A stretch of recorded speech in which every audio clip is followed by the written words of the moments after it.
আচ্ছা, যাই হোক, আমরা যেটা আজকে পড়াবো সেটা হচ্ছে ফাইবার মাইগ্রেশন। ফাইবার মাইগ্রেশন নিয়ে মোটামুটি একটু আলোচনা করছিলাম। আমাদের এই পরীক্ষার জন্য এই টপিকগুলো আমাদের এই অধ্যায় থেকে খুবই গুরুত্বপূর্ণ, ঠিক আছে? তো আমরা একটু শুরু করি যে আসলে এই চ্যাপ্টারে কী কী আছে। আমরা যেটা দেখবো সেটা হচ্ছে ফাইবার মাইগ্রেশন জিনিসটা আসলে কি, ফাইবার মাইগ্রেশনের ঘটে কী ঘটে, এর একটা থিওরি আছে, আর এই জিনিসগুলো মোটামুটি জানার চেষ্টা করবো আর কি এই কন্টেন্টে, ঠিক আছে? আপনি যেটা বলছেন ওখানেও লিখছেন depend fibre migration depends on mechanism of immigration, factor effect of migration, stable length of fibre class video and fibre fineness video চালু হয়েছে, সমস্যা নেই, প্যারা নেই। তারপর declaration difference declaration with respect the different properties. এখানে 9টা প্রশ্ন বললে যেগুলো দেওয়া আছে এখান থেকে হবে, হ্যাঁ মোটামুটি যা দেওয়া আছে তাই। আচ্ছা, আমি একটু বলি, দেখো ফাইবার মাইগ্রেশন জিনিসটা কি, মোটামুটি ফাইবার মাইগ্রেশন বলতে কি বোঝায়। আমি আগে বলছিলাম মাইগ্রেশন মানে হচ্ছে স্থানান্তর হওয়া, একটা জায়গা থেকে আরেকটা জায়গায় স্থানান্তর হওয়া। যেটা বলছে দেখো টেক্সটাইল, তোমরা কি এটা জানো যে আমাদের যতগুলো ডেফিনেশন আছে টেক্সটাইলে, সেই সবগুলো ডেফিনেশন হচ্ছে কি অ্যাকর্ডিং টু দ্য টেক্সটাইল ইনস্টিটিউটের আন্ডারে থাকে, জানো তো? তোমাদের কিছু বলছিলাম না এরকম, ASTM, American society of textile management, এরকম বলছিলাম। এই যে এগুলো যেমন AATCC, এগুলো বলি নাই। HBI এগুলো বলি নাই। আচ্ছা, HBI মানে হচ্ছে হাই ভলিউম ইনস্ট্রুমেন্ট, হ্যাঁ হাই ভলিউম ইনস্ট্রুমেন্ট। এগুলো হচ্ছে আমরা যে টেক্সটাইলে যে টেস্টগুলো করি, এই টেস্টগুলো এই মেথডগুলো দ্বারা করা হয়। কি করা হয়, এগুলো একটা একটা মেথড। এটা হচ্ছে হাই ভলিউম ইনস্ট্রুমেন্ট, হ্যাঁ লিখে রাখো, high volume instrument, high volume instrument. তারপর হচ্ছে AATC মানে কি জানো? আমেরিকান অ্যাসোসিয়েশন অফ হ্যাঁ of textile colour and chemist, হ্যাঁ কালার অ্যান্ড কেমিস্ট, অথবা কেমিস্ট অর কালার, যে কোনো কিছু দিতে পারবে একসাথে। আর হচ্ছে American society of textile management, ঠিক আছে? এই জিনিসগুলো হচ্ছে যতগুলো আমরা টেস্ট করি সেটা অনুযায়ী।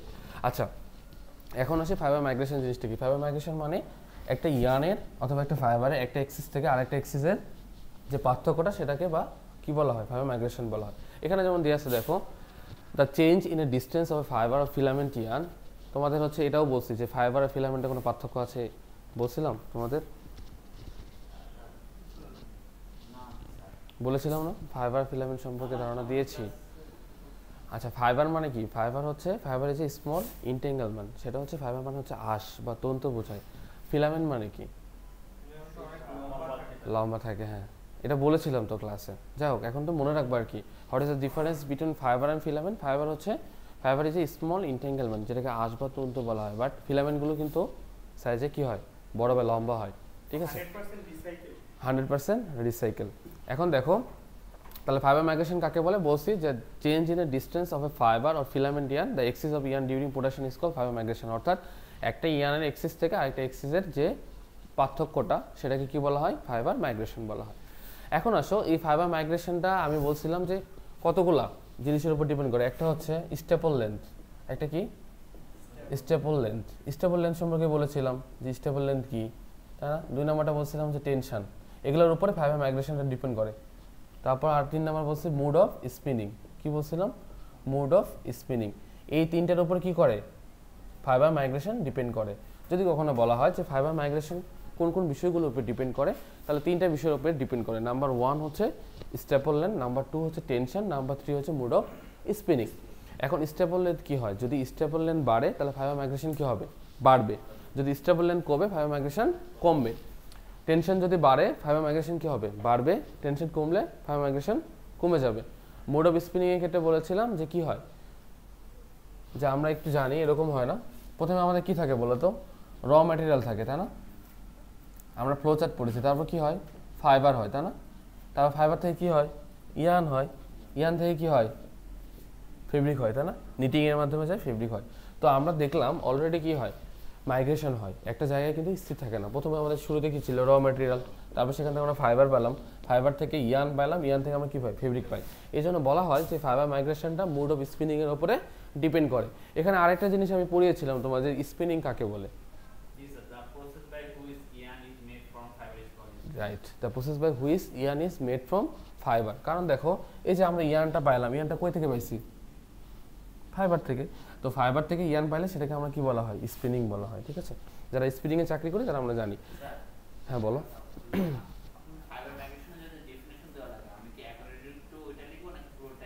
যদি তোমাকে জিজ্ঞাসা করা হয় according to the textile institute অনুযায়ী ফাইবার মাইগ্রেশন কি, তাহলে তুমি এটা লিখবা। আর যদি বলা যে ফাইবার মাইগ্রেশন ডেফিনেশন দাও, তাহলে উপরেরটা দিবা।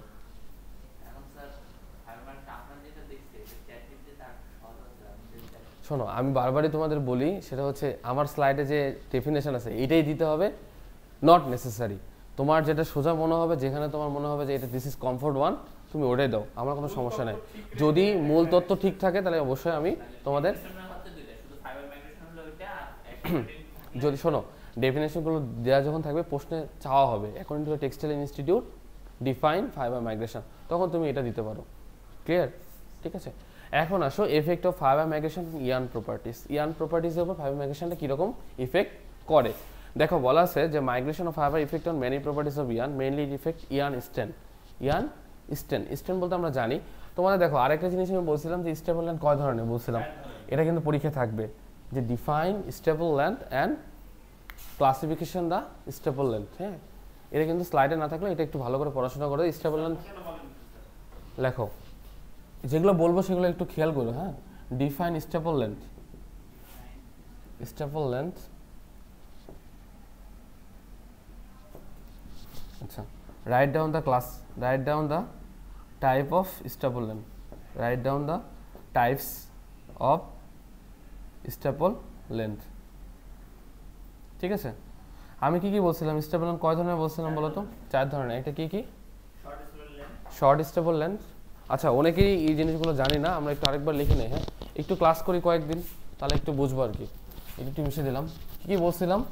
এটা কিন্তু পরীক্ষায় থাকবে। হ্যাঁ, একটা বলছিলাম হচ্ছে short stable length, short stable length. এটার একটা রেঞ্জ আছে। কি আছে? একটা রেঞ্জ আছে। কত? Less than 25 millimetre. হ্যাঁ, 25 মিলিমিটার। যদি কি হয়, কোনো একটা ফাইবারের লেন্থটা 25 মিলিমিটারের নিচে হয়, সেটাকে কি বলা হয়? Short stable length. তারপর হচ্ছে মিডিয়াম স্টেবল লেন্থ। এটা কিন্তু পরীক্ষা থাকবে, বারবারই বলতেছি। মিডিয়াম স্টেবল লেন্থ, তাহলে হচ্ছে মিডিয়াম স্টেবল লেন্থ কি? 25 থেকে 30 মিলিমিটার। হ্যাঁ, এগুলো কিন্তু দিয়ে দিতে হবে রেঞ্জগুলো। হ্যাঁ, তারপর কি বলেছিলাম? শর্ট বলেছি, মিডিয়াম বলেছি, তারপর কি লং, আর একটা বলেছি এক্সট্রা লং। তাই লং স্টেবল লেন্থ কত? 30 থেকে 37 মিলিমিটার। আরেকটা বলেছি হচ্ছে এক্সট্রা লং। হ্যাঁ, এক্সট্রা লং ওভার 37 মিলিমিটার। অর্থাৎ কোনো একটা ফাইবারের লেন্থ যদি 25 মিলিমিটারের ছোট হয়, সেটাকে আমরা বলবো শর্ট স্টেবল লেন্থ। যদি কোনো একটা ফাইবারের স্টেবল লেন্থ 25 থেকে 30 মিলিমিটারের মধ্যে হয়, সেটাকে আমরা বলবো মিডিয়াম স্টেবল লেন্থ। কোনো একটা ফাইবারের লেন্থ যদি 30 মিলিমিটার থেকে 37 মিলিমিটার হয়, সেটাকে আমরা বলবো লং স্টেবল লেন্থ। কোনো একটা ফাইবারের লেন্থ যদি 37 মিলিমিটারের উপরে হয়, সেটাকে আমরা বলবো extra long stable length. Clear? হ্যাঁ, স্টেবল। এখন বলো তাহলে, এখানে তো বুঝলা যে স্টেবল লেন্থ বলতে কি বোঝায়, এখান থেকে তুমি বলতে পারবা। একজন বলো দেখি, ট্রাই করো। স্টেবল লেন্থ তাহলে কি, আসলে কি নির্দেশ করে? স্টেবল লেন্থ ফাইবারের লেন্থ নির্দেশ করে। মেজার দা ফাইবার লেন্থ বলে দিলে হয়ে যাবে। হ্যাঁ, এত জটিল করার? শর্ট, মিডিয়াম, লং আর এক্সট্রা লং। হ্যাঁ বলো, লিখে দিচ্ছি দেখো। আচ্ছা, এটা হয়েছে তো? হয়েছে? আচ্ছা, এগুলো কিন্তু পরীক্ষায় থাকবে। সো এখন যেগুলো পড়ানো হবে সেগুলোই মোটামুটি। হ্যাঁ হ্যাঁ, পড়তে হবে। আমি ওটাও লিখে দিচ্ছি, অনেকে লেখে নাই। স্টেবল লেন্থ, হ্যাঁ, স্টেবল লেন্থ মিন্স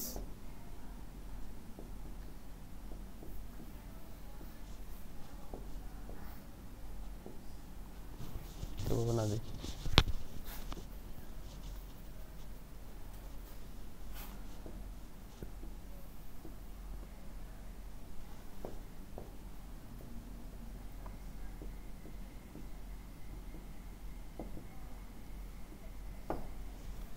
এটা দিয়ে দিলে হবে। Stable length measure the length of fibre. ঠিক আছে, আর স্পিনিং কাকে বলে সেটাও বলছিলাম, এটাও লিখে রাখো, এটাও ডেফিনেশন আসবে। স্পিনিং কাকে বলে? The process by which yarn is made from fiber, which yarn is made লেখা বোঝা যায় না? made from fiber is called spinning.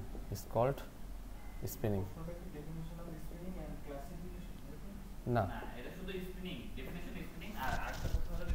এখানে বলেছিলাম যে স্টেবল ল্যান্ড, আমি বলেছিলাম যে স্টেবল ল্যান্ড কাকে বলে আর স্টেবল ল্যান্ড কয় ধরনের সেটা বললাম। এখন ডেফিনেশন যেটা বললাম স্পিনিং কাকে বলে, জাস্ট এতটুকু এখানে। হ্যাঁ, ঠিক আছে, ওকে। এখন আসো কি কি ফ্যাক্টর, যেটা বললাম অল্প একটু আগে বলেছি, তিনটা ফ্যাক্টর। সেটা হচ্ছে, এক নাম্বারটা হচ্ছে কি স্টেবল লেন্থ অফ ফাইবার, দুই নাম্বারটা বলছে ইয়ার্ন টেনশন, আরেকটা বলছে মুড অফ স্পিনিং। এই তিনটাই কি করে? ফাইবার মাইগ্রেশনের জন্য দায়ী। আরেকটা জিনিস মনে রাখবা, সবসময় এই তিনটার সাথে ফাইবার মাইগ্রেশনের সম্পর্ক হচ্ছে সমানুপাতিক। কি বললাম? সমানুপাতিক। অর্থাৎ যেটা বললাম, যদি স্টেবল লেন্থ অফ ফাইবার যদি বাড়ে, ফাইবার মাইগ্রেশনটা কি হবে? বাড়বে। যদি স্টেবল লেন্থ যদি কমে যায়, তাহলে ফাইবার মাইগ্রেশন কি হবে? কমে যাবে। ইয়ার্ন টেনশন যদি বাড়ে, মাইগ্রেশন বাড়বে। ইয়ার্ন টেনশন যদি কমে, ফাইবার মাইগ্রেশন কমে যাবে। মোড অফ স্পিনিং এর ক্ষেত্রে তো বললামই, ঠিক আছে। হ্যাঁ, অথবা কি কি ফ্যাক্টর ইফেক্ট অন মাইগ্রেশন। দুই ধরনের প্রশ্ন হতে পারে, এভাবে আসতে পারে, which factor effect the fibre migration, অথবা কি ফ্যাক্টর ডিপেন্ড করে ফাইবার মাইগ্রেশন। ধরো এভাবে আসতে পারে, which factors affects the fiber migration, ঠিক আছে। অথবা থাকতে পারে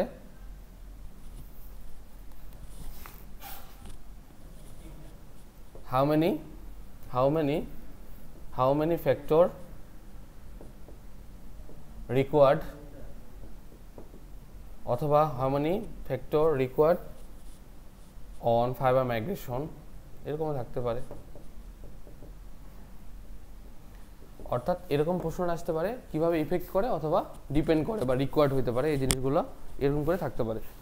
বুঝে গেছে? তাহলে কি পারবা তো এটা? তাহলে কি বললাম, এক কথায় সঠিক উত্তর সেটা হচ্ছে এই তিনটার সাথে সম্পর্ক সবসময় সমানুপাতিক। লিখে দিবা তোমরা কোনটা, how many factor required on fibre migration. যেটা বলতেছিলাম, এখানে একটু ভালো করে শোনো, এখানে কিন্তু খালি জাস্ট এই তিনটা নাম লিখলে হবে না, এরকম বলে দিতে হবে ইফ, এরকম যেমন দেখো, higher the fibre staple length higher will be migration, এভাবে কিন্তু লিখে দিতে হবে। আরেকটা কি বলেছি, if the fibre is under tension the fibre will be migrate. অথবা তুমি কিভাবে লিখতে পারো বলো তো? লিখতে পারো, when the fibre staple length is increase fibre migration will be increase, when the yarn tension will be increase fibre migration will be also increase. মানে এভাবে কিন্তু লিখে দিতে হবে, জাস্ট এতটুকু লিখলে কিন্তু হবে না, জাস্ট বলে দিবা আর কি, ঠিক আছে। এতটুকু লিখলেই হবে মোটামুটি।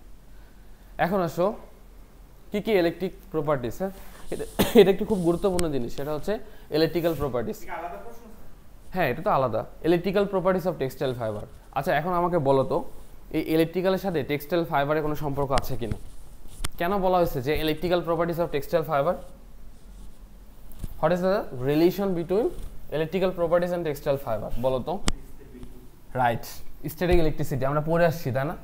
আমরা জানি ফাইবারের ক্ষেত্রে, আচ্ছা আমাকে বলো তো, যদি ফাইবারের ক্ষেত্রে যদি স্ট্যাটিক ইলেকট্রিসিটি বেশি থাকে, ফাইবারে কি হওয়ার সম্ভাবনা আছে? ক্ষয় হওয়ার সম্ভাবনা আছে। এই জন্য আমরা যখন ফ্রিকশন পড়েছিলাম, তোমাদের মনে আছে যে আমরা কি করতে চাইছিলাম, যে স্ট্যাটিক ইলেকট্রিসিটিটা কমানোর জন্য ট্রাই করছিলাম, তাই না? যে স্ট্যাটিক ইলেকট্রিসিটি যত কম হবে, ফাইবারের ঘর্ষণ তত কম হবে, ফাইবারের ক্ষয় তত কম হবে। সো এই জিনিসগুলো কিন্তু লাগবে। এই জন্য তাহলে বলাই যায় যে ইলেকট্রিক্যালের সাথে ফাইবার মাইগ্রেশন বা টেক্সটাইল ফাইবারের একটা ভালো রিলেশন আছে। দেখো এখন কি বলছে মোটামুটি। এখন আসো, তোমরা মোটামুটি রেজিস্ট্যান্স মানে তো জানো, রেজিস্ট্যান্স মানে হচ্ছে রোধ। রোধ কাকে বলে? অর্থাৎ কোনো পরিবাহীর মধ্যে দিয়ে যখন বিদ্যুৎ প্রবাহিত হয়, বাধাপ্রাপ্ত হবে, তাই না? একে কি বলা হয়? রোধ বলা হয়। আচ্ছা, আমাদের মাঝে মাঝে তোমরা দেখো না, আমরা হচ্ছে যখন হচ্ছে ঘর্ষণ, মাঝে মাঝে আমরা দেখি না বিদ্যুৎ চলে যায়, কেন বলো তো? মাঝে মাঝে বলেন না বিদ্যুতের হচ্ছে সংযোগ বিচ্ছিন্ন হয়েছে, কেন হয়? অর্থাৎ এই বিদ্যুৎ তো কি হয় কন্টিনিউয়াস ভাবে চলাফেরা করে, তাই না? ইলেকট্রন প্রবাহিতে বাধা সৃষ্টি করে। এই ইলেকট্রন যখন প্রবাহ হয় মাঝে মাঝে বাধা পাইলে কিন্তু কি হয় বিদ্যুৎ চলে যায়, ঠিক আছে? এটা একটা রিজন। আচ্ছা এখন দেখো তিন ধরনের প্রপার্টিস আছে, তিনটা মেজর প্রপার্টিস আছে। কি কি মেজর প্রপার্টিস? সেটা হচ্ছে ডাইইলেকট্রিক প্রপার্টিস, দুই নম্বরটা হচ্ছে ইলেকট্রিক্যাল রেজিস্ট্যান্স, আর একটা হচ্ছে স্ট্যাটিক প্রপার্টিস। মোটামুটি আমাদের তিনটে সম্পর্কে ধারণা আছে। ডাইইলেকট্রিক প্রপার্টিস মানে আমি কি বলেছিলাম, ডাইইলেকট্রিক মানে কি আমরা জানি পরিবাহী, অপরিবাহী এবং আর অন্তরক। আমরা নাম শুনেছিলাম। কন্ডাক্টর মানে হচ্ছে পরিবাহী, হ্যাঁ। ডাইইলেকট্রিক মানে হচ্ছে অন্তরক। অন্তরক মানে কাকে বলে? যেটা পরিবাহী এবং অপরিবাহীর মাঝামাঝি অবস্থান করে, হ্যাঁ, সেটাকে বলা হয় ডাইইলেকট্রিক প্রপার্টিস। হ্যাঁ, মানে হচ্ছে কন্ডাক্টর মানে কি বলেছিলাম, সেটা হচ্ছে পরিবাহী, তাই না? অর্থাৎ যেটার মধ্যে দিয়ে খুব সহজে বিদ্যুৎ প্রবাহ হতে পারে সেটাকে বলা কন্ডাক্টর বা পরিবাহী। এখন আমরা যেটা বলতেছি যে কয়টা মেজর প্রপার্টিস আছে এখানে ডিসকাস করব, তিনটা। ডাইইলেকট্রিক প্রপার্টিস বলতে বোঝায় অন্তরক, মানে যেটা পরিবাহী এবং অপরিবাহীর মাঝামাঝি অবস্থান করে বিদ্যুতের, সেটাকে বলা হয় ডাইইলেকট্রিক প্রপার্টিস। ইলেকট্রিক্যাল রেজিস্ট্যান্স মানে কি? তড়িৎ রোধ। রেজিস্ট্যান্স মানে হচ্ছে রোধ, এটা মানে হচ্ছে রোধ। আর স্ট্যাটিক প্রপার্টিস মানে তো আমরা জানি, তাই না? এটা মোটামুটি দেখবা। এখন আরেকটা জিনিস লাগবে, তোমাদের এই প্রমাণটা ভালো করে পড়তে হবে পরীক্ষার জন্য। প্রশ্ন রয়েছে দেওয়া আসছে, দেখো। হ্যাঁ দেখো অথবা শো দ্য রিলেশন, এরকম প্রশ্ন আসতে পারে। Show the relation between the electric properties of solid conductor and insulator. Show the relation between solid conductor and insulator. এটা কিন্তু পরীক্ষায় থাকবে, ঠিক আছে? ওকে, লিখে রাখো মোটামুটি।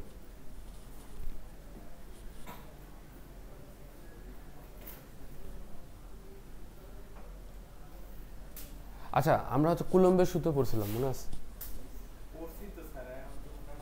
আমরা হচ্ছে এপসাইলন নট পড়ছি, জানো?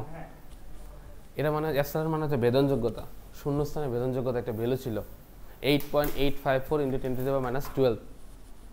পড়ে আসছিলাম আমরা এগুলা। কুলম্বের সূত্র ছিল, পড়ো না? F = Q1 Q2/d²। আমরা পড়ে আসছি না? Q1 Q2 মানে কি? Q1 মানে কি? চার্জ। এক চার্জ থেকে আরেকটা চার্জের ন্যূনতম যে দূরত্ব, একটা হচ্ছে প্রথম চার্জ Q1 আর একটা হচ্ছে Q2, তার উপর ডিপেন্ড করে কি d² মানে কি একটা থেকে আরেকটা কতটুকু ডিসটেন্স, সেটাকে বলা হয় কুলম্বের সূত্র। F = কি Q1 Q2/d²। আমরা পড়ে আসছিলাম এগুলো। Q মানে কি? Q মানে হচ্ছে আধান। Q মানে কি? আধান।